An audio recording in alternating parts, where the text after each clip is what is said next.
अरबपति मालकिन एक मामूली लड़की बनकर आई ताकि पता कर सके कि उसके वर्कर कैसे काम करते हैं। दिवाली आने वाली थी तो निशा अपने मॉल जाकर वर्कर्स को बोनस देना चाहती थी। तो पहले निशा घर गई और अपनी नौकरानी से उसकी ड्रेस मांगी। उसी ड्रेस को पहनकर मॉल के लिए निकल गई। मॉल में निशा कभी नहीं आई थी तो यहाँ के वर्कर निशा को नहीं जानते थे। निशा मॉल में पहले एक ज्वेलरी शॉप में गई, लेकिन वहां शॉप की मैनेजर उसे ऊपर से नीचे तक देखकर मुस्कुराई। फिर ताव से बोली, ये बहुत महंगी दुकान है, यहाँ तुम्हारे जैसे लोग सिर्फ देखने आते हैं, खरीदने नहीं। निशा शांत रही। उसने कहा, मुझे डायमंड हार खरीदना है।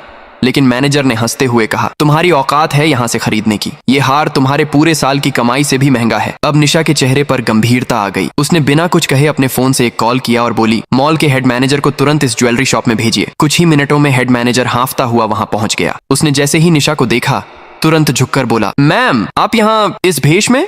निशा ने ठंडे स्वर में कहा, पहले ये बताइए आपके यहाँ ग्राहकों से ऐसा व्यवहार होता है? ये है आपका ट्रेनिंग सिस्टम? फिर उसने पूरा वाकया सुनाया। हेड मैनेजर का चेहरा सफेद पड़ गया। उसने तुरंत उस ज्वेलरी शॉप की मैनेजर को एक जोरदार थप्पड़ मारा और कहा, तुम्हें अभी के अभी नौकरी से निकाला जाता है। वो मैनेजर कुछ समझ ही नहीं पाई। निशा ने धीरे से कहा, हर इंसान का सम्मान करना सीखो, अमीरी कपड़ों से नहीं दिल से पहचानी जाती है। फिर हेड मैनेजर ने कहा, ये निशा मैम है, इस मॉल की मालकिन। ये सुनकर उस मैनेजर की होश उड़ गई। उसने जल्दी से निशा के कदमों में गिर गई और माफी मांगने लगी, लेकिन निशा ने तुरंत उसे निकाल दिया। फिर निशा ने अपना भेष उतारा और केबिन में गई।